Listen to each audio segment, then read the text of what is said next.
En nuestro programa anterior vimos el circo, maroma y teatro dentro de la iglesia.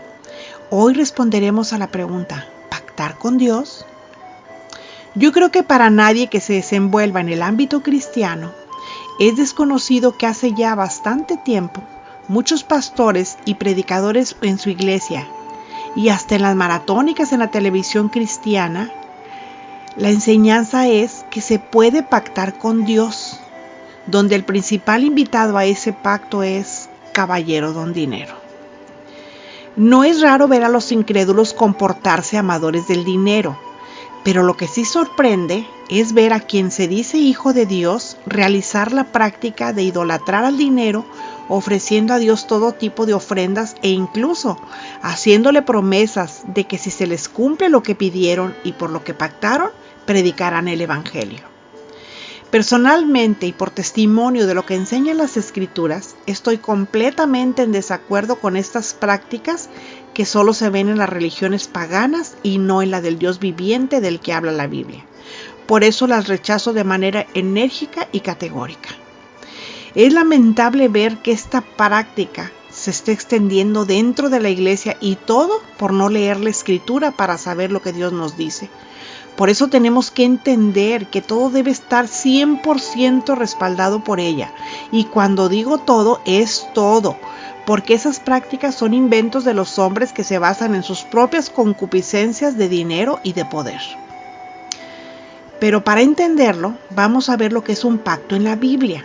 ¿Qué pactos ha hecho Dios con los hombres? Y vamos a descubrir a la luz de ella, como todo lo que se habla en este espacio, cuál es la realidad. Primero, ¿qué es un pacto? Un pacto es un convenio que expresa la relación especial de Dios con su pueblo y resume la forma y estructura de la doctrina bíblica en los dos testamentos. Hubo pactos humanos. El pacto siempre es un acuerdo mutuo entre dos o más socios que los vincula y obliga a una reciprocidad de beneficios y obligaciones. No solo lo vemos en pactos bilaterales, sino también concertados entre grupos. Josué 9:15, hablando de paz entre los israelitas y los gabaonitas. Y Josué hizo paz con ellos y celebró con ellos alianza, concediéndoles la vida, y también lo juraron los príncipes de la congregación. El Antiguo Testamento da varios ejemplos de pactos humanos. Pero si el pacto es un acuerdo mutuo entre dos o más socios que los obliga entre sí, tanto con derechos y obligaciones, la pregunta es, ¿puede el hombre obligar a Dios a cumplir un pacto? ¿Puede el hombre hacer un pacto con Dios o es Dios el que pacta con el hombre? Vamos a ver por qué en la Biblia hay diferentes pactos. Por ejemplo, el compromiso matrimonial. El matrimonio es un pacto. Malaquías 2:14 dice, mas diréis, ¿por qué? Porque Jehová ha atestiguado entre ti y la mujer de tu juventud, contra la cual has sido desleal, siendo ella tu compañera y la mujer de tu pacto. También hay pactos entre las relaciones familiares. A través de un pacto, Jacob y Labán entran en relaciones familiares. El relato lo vemos en Génesis 31 del 44 al 54. Les invito a que lo lean. Relaciones de amistad y compromisos de unión para la vida. En un pacto, Jonatán sella con un regalo la dádiva de su propia vida a su amigo David, y eso lo vemos en 1 de Samuel 18:3. E hicieron pacto Jonatán y David porque él le amaba como a sí mismo. Promesa de buenas relaciones y obligaciones sociales mutuas. Abimelec e Isaac hicieron un pacto de no agresión, y eso lo vemos en Génesis 26 del 28 al 29. Y ellos respondieron, hemos visto que Jehová está contigo y dijimos, haya ahora juramento entre nosotros, entre tú y nosotros, y haremos pacto contigo. Reconocimiento de una propiedad. Abimelec y Abraham hacen un pacto en el que se asegura que Abraham es dueño de un pozo. Eso lo vemos en Génesis 21 del 32 al 34. Así hicieron un pacto en Beerseba y se levantó Abimelec y Ficol, príncipe de su ejército, y volvieron a tierra de los filisteos, y plantó Abraham un árbol tamarisco en Beerseba e invocó allí el nombre de Jehová Dios eterno, y moró Abraham en tierra de los filisteos muchos días. También hay pactos de compromiso y apoyo político. Abner se compromete con David para luchar por hacerlo rey de todo Israel. Segundo de Samuel 3, 12 y 13. Entonces envió Abner mensajeros a David de su parte diciendo: ¿de quién es la tierra? Y que le dijesen: haz pacto conmigo, y he aquí que mi mano estará contigo para volver a ti todo Israel. Y David dijo: bien, haré pacto contigo, mas una cosa te digo: no me vengas a ver sin que primero traigas a Mical, la hija de Saúl, cuando venga a verme. Compromiso de liberación de esclavos. Sedequías se compromete con los ricos de Judá a liberar a sus esclavos. Jeremías 34, 8 y 9. Palabra de Jehová que vino a Jeremías después que Sedequías hizo pacto con todo el pueblo en Jerusalén para promulgar la libertad, que cada uno dejase libre a su siervo y a su sierva, hebreo y hebrea, que según usase a los judíos sus hermanos como siervos. Ahora vamos a ver esos eran en el ¿cómo se llama? Ahora vamos a ver el concepto de pacto en el Antiguo Testamento, porque hubo distintos pactos que Dios hizo con los hombres sin perder de vista que Dios es quien lo propone, ¿sí? Ahora el pacto en el Antiguo Testamento. Noé. El primer uso de la palabra pacto aparece en relación con Noé e implica beneficios para toda su familia. Este pacto se desarrolla en Génesis 9 del 1 al 17. Ahí se aplica a toda la descendencia de Noé y a todo ser viviente. En este caso, la gracia prometida no depende de una respuesta positiva por parte de todos los beneficiados. Es un pacto eterno cuya señal es el arco iris. Está arraigado en la gracia divina, pero también requiere de fe que se exprese en obediencia y la responsabilidad de producir una descendencia santa. El pacto es eterno e implica una bendición universal.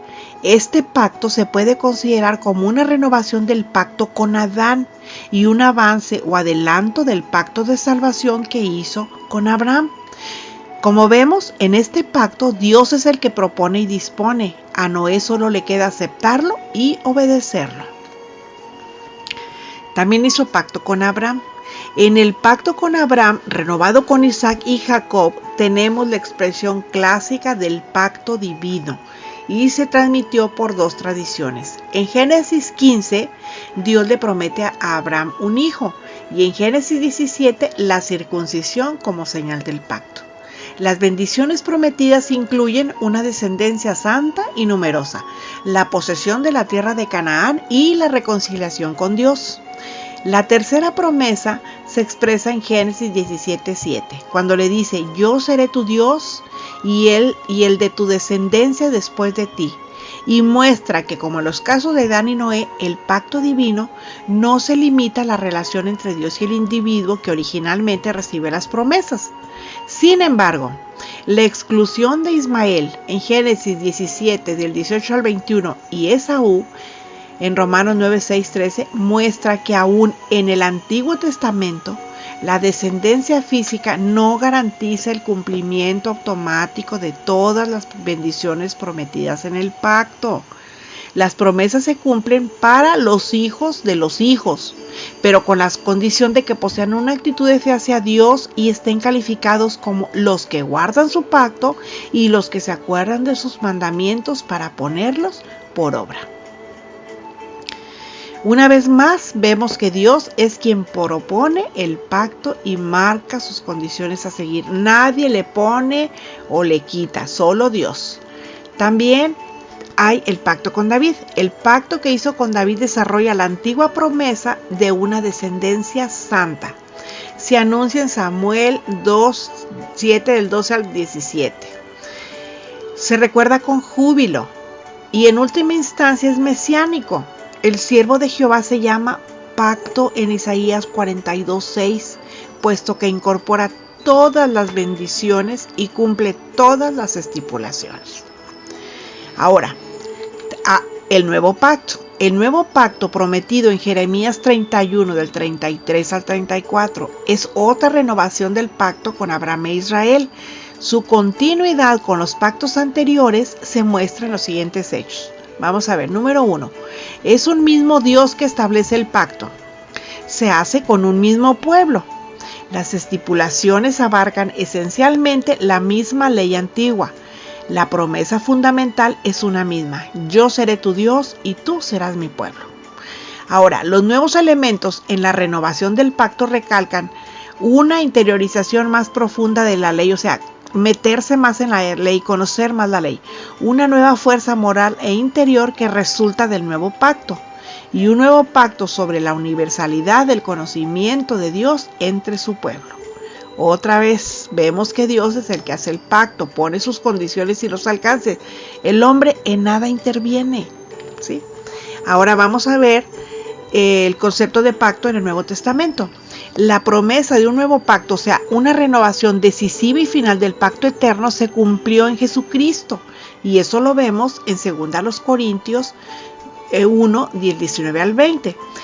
Lo vemos como el segundo Adán, 1 Corintios 15, 45, e imagen de Dios, Colosenses 1, 15. Cristo cumple con los requisitos del pacto por parte de todos los hombres y así renueva la imagen divina en el hombre. Cristo forma su iglesia en la que la muerte no puede prevalecer. Esto está en Mateo 16, 18. En Cristo se cumplen las promesas del pacto hecho con Abraham y con David y las estipulaciones del pacto mosaico con Israel. El nuevo pacto se funda en la sangre de Cristo, su mediador, quien identificó este pacto con el pacto eterno. Ahora, puesto que el nuevo pacto representa una confirmación del pacto eterno, las promesas y provisiones fundamentales de los pactos anteriores permanecen vigentes. El pueblo de Dios todavía se llama Israel, es el pueblo escogido, y se desarrolla a partir del núcleo de judíos creyentes. Sin embargo, del olivo se desgajan a los judíos incrédulos y se injertan y hacen miembros de la familia de Dios a los gentiles creyentes, o sea, a nosotros. O sea que sigue en efecto el deber de levantar una descendencia santa, como nos lo manda Tito 2.14 y 1 de Pedro 2.9. Y ahora este deber incluye la predicación del Evangelio, Mateo 28.19, 1 Corintios 4 del 1 al 5, etc. El nuevo pacto se destaca sobre todo por el gran desarrollo del ministerio del Espíritu Santo, y Hebreos explica la superioridad del nuevo pacto, y tanto allí como en Gálatas, la garantía del pacto es la muerte de Cristo, porque el testamento con la muerte se confirma. Lo que nos cuenta la Biblia sobre esto es ¿quién es el verdadero Dios de pactos? Jueces 8, 32, 33. Y murió Gedeón, hijo de Joás, en buena vejez, y fue sepultado en el sepulcro de su padre Joás en Ofra de los abiezeritas. Pero aconteció que cuando murió Gedeón, los hijos de Israel volvieron a prostituirse yéndose tras los Baales, subrayo, y escogieron, subrayo, por Dios a Baal Berit, subrayo. Ahora vamos a ver el significado de esas palabras que acabo de subrayar. Baal significa señor marido. Berit quiere decir pacto. Escogieron al Dios Señor, marido de pactos. Baal Berit es un Dios pagano. Así que cuando escuches decir que pactas con Dios, con el que estás pactando es con Baal Berit y no con el Dios viviente. No nos dejemos engañar, o mejor dicho, robar por gente ignorante de las Escrituras o mal intencionadas. ¿Podemos como creyentes agregar algo más al pacto ya hecho por Dios? Tenemos que recordar que el pacto obliga, así con mayúsculas, en negrita, subrayado y entrecomillado, a todas las partes. ¿Podemos nosotros obligar a Dios a cumplir con un pacto hecho por nosotros? Dios ya lo hizo en la cruz y lo selló con la sangre de Jesús, el cual es perfecto, donde ha incluido más de lo que uno como hombre finito y mortal puede comprender. Toda bendición en los lugares celestiales. Cuando uno dice, haré un pacto con Dios, por ejemplo, daré X cantidad de dinero para que Dios me dé, no sé, lo que se me ocurra. Dios podrá decir, no es necesario pactar nada más, lee la palabra y encontrarás que si tú cumples lo que yo ya he establecido en mi pacto, como la obediencia y la recal, yo te daré más de lo que te imaginas. Dios ha hecho un pacto perfecto, donde no están incluidas las concupiscencias de los hombres. Hechos 8:20. Entonces Pedro le dijo, tu dinero perezca contigo, porque has pensado que el don de Dios se obtiene con dinero. No trates de comprar el favor de Dios. Miren, lo más importante es la salvación, No nos desenfoquemos y en vez de tratar de pactar con Dios, comprometámonos a cumplir el pacto ya establecido y veremos las bendiciones que vendrán a nuestra vida. El Señor nos bendiga y nos guarde de caer en manos de lobos rapaces mercaderes del Evangelio. Amén. Puedes buscarme en YouTube como la Sierva de Jesucristo. Si te gustó, dale like, suscríbete y si haces clic en mi nombre, aparecerá la lista completa para que me sigas escuchando. No olvides dejar tus comentarios. Hasta la próxima, cuando volveremos a escuchar lo que dice el Señor.